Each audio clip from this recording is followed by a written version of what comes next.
Selamat datang kembali di pembahasan mendalam kita. Anda pasti sering dengar ya soal pendapatan rata-rata, suhu rata-rata, atau mungkin durasi perang rata-rata. Angka-angka ini kan kedengarannya enak, mudah dicerna gitu. Betul, simple kelihatannya. Tapi sumber kita hari ini, bab 55 dari buku Rolf Dobelli, The Art of Thinking Clearly, punya pesan penting nih. Hati-hati. Nah, ini dia. Ternyata, berpikir pakai kacamata rata-rata itu, bisa sangat menyesatkan. Jadi, mari kita kupas tuntas ya, kenapa konsep ini seringkali menyembunyikan realita yang jauh lebih rumit, bahkan bisa berbahaya. Iya, dan Dobelli punya alasan kuat kenapa dia skeptis. Oke, mari kita bongkar ini. Sumbernya Dobelli ini mulai dengan ilustrasi yang menurut saya jitu banget. Bayangkan Anda ada di bus, isinya 50 orang termasuk Anda. Oke. Kalau katakanlah orang paling berat di negara itu naik ke bus. Ya berat rata-rata penumpang mungkin naik dikit lah ya, mungkin 4 atau 5% gitu. Nggak terlalu heboh kan? Masuk akal, nggak drastis perubahannya. Tapi, gimana kalau skenario-nya kita ganti? Yang naik itu bukan orang terberat, tapi Bill Gates. Terus kita hitung kekayaan rata-rata penumpang di bus itu. Wah, Kenaikannya bukan lagi cuma 4-5%, tapi bisa meledak sampai jutaan persen. Cuma gara-gara satu orang. nah itu dia intinya. Contoh Bill Gates ini benar-benar bikin melek ya gimana satu titik data ekstrim bisa bikin konsep rata-rata jadi yang nggak relevan sama sekali. Persis, contoh itu nunjukin masalah utamanya. Kalau ada satu atau beberapa nilai yang jauh banget bedanya dari yang lain, kita sebutnya outlier ya, istilah rata-rata itu jadi kehilangan arti. Jadi nggak bisa dipakai gitu aja ya. Gak bisa. Dan ini bukan cuma soal kekayaan loh. Nassim Taleb, yang juga dikutip Dobelli di sini, kasih peringatan lain yang lebih fisik. Jangan pernah nyebrang sungai cuma karena kamu tahu kedalamannya rata-rata 4 kaki. 4 kaki itu kan sekitar 1,2 meter ya. Kedengerannya cetek nggak terlalu dalam. Kenapa bahaya? Nah, justru itu jebakannya.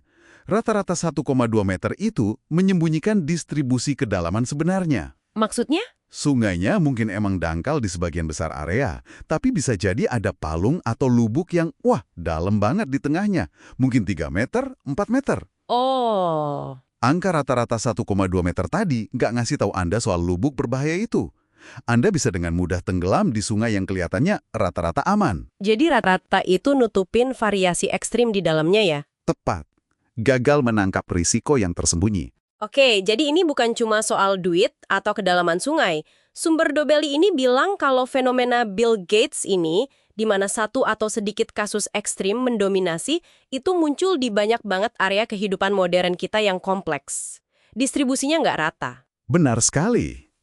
Contohnya banyak banget. Coba pikirin jumlah kunjungan website. Ada beberapa situs raksasa kayak Google, Facebook gitu kan, yang dapat triliunan kunjungan. Sementara jutaan situs lain, ya ampun, cuma dapat segelintir. Iya juga ya. Ukuran kota juga gitu. Ada beberapa kota megapolitan raksasa, tapi kan jauh lebih banyak kota kecil atau desa. Sama juga polanya di penjualan buku. Sedikit banget yang jadi bestseller, sisanya numpuk di gudang. Pendapatan aktor, kerusakan badai, bonus bankir. Dobelli secara spesifik menyoroti soal perang di judul babnya, mengapa tidak ada yang namanya perang rata-rata. Kenapa konsep perang rata-rata ini jadi masalah besar menurut dia? Karena perang itu variasinya luar biasa. Durasi, biaya, jumlah korban, semuanya bisa beda jauh banget antar konflik. Oke. Kalau kita coba hitung rata-rata, 1 atau 2 konflik super besar dan lama, kayak Perang Dunia misalnya, itu bakal merusak angka rata-ratanya. Jadi ngomongin perang rata-rata itu jadi nggak ada gunanya. Nggak mewakili mayoritas konflik dan malah menyembunyikan dampak dahsyat dari kejadian-kejadian ekstrim itu. Jadi semua contoh ini, dari website, kekayaan, sampai perang, punya pola yang mirip ya? Iya, cenderung mengikuti apa yang disebut hukum kekuatan atau power law. Hukum kekuatan bisa dijelasin lebih simpel nggak? Itu maksudnya apa? Power law itu intinya pola distribusi di mana sebagian kecil elemen, katakanlah sedikit website, atau sedikit aktor, atau sedikit konflik perang, itu justru menyumbang porsi paling gede dari total hasilnya. Jadi distribusinya sangat timpang.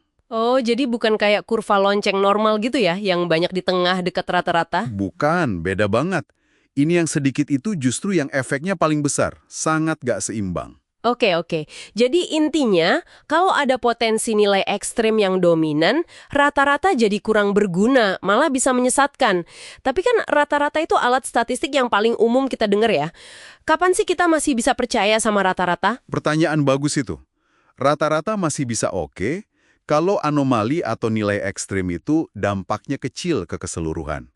Kayak contoh berat badan di bus tadi, kan naiknya nggak signifikan. Ah, iya. Tapi ya itu, seperti yang kita bahas, di banyak bidang penting ekonomi, teknologi, bahkan konflik dunia kita, ini makin didominasi kejadian ekstrim.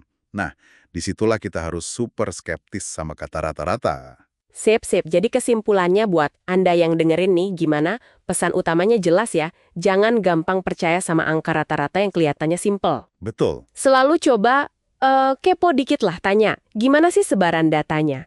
Ada nggak kemungkinan nilai-nilai aneh yang bikin angka rata-rata itu jadi kayak ilusi? Karena angka rata-rata itu bisa menyembunyikan resiko gede, tapi di sisi lain bisa juga menyembunyikan peluang luar biasa loh. Benar juga. Persis. Dan ini relevan banget di banyak aspek hidup. Kayak kutipan dari novelis William Gibson yang dikutip Dobelli, masa depan itu sebenarnya sudah ada di sini, cuma distribusinya aja yang belum rata. Ketidakmerataan ini kuncinya.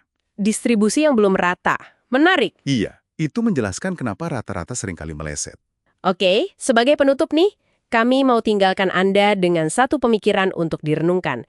Selain contoh kekayaan, sungai, atau perang tadi, coba deh Anda pikirkan, di area mana lagi dalam hidup Anda? Mungkin pas lihat data investasi, baca statistik kesehatan, atau bahkan pasang target karir Anda. Mungkin tanpa sadar terjebak sama jebakan rata-rata ini. Di mana lagi kira-kira distribusi yang tidak merata ini memainkan peran penting, tapi mungkin belum Anda sadari? Nah, coba direnungkan ya. Sampai jumpa di pembahasan berikutnya.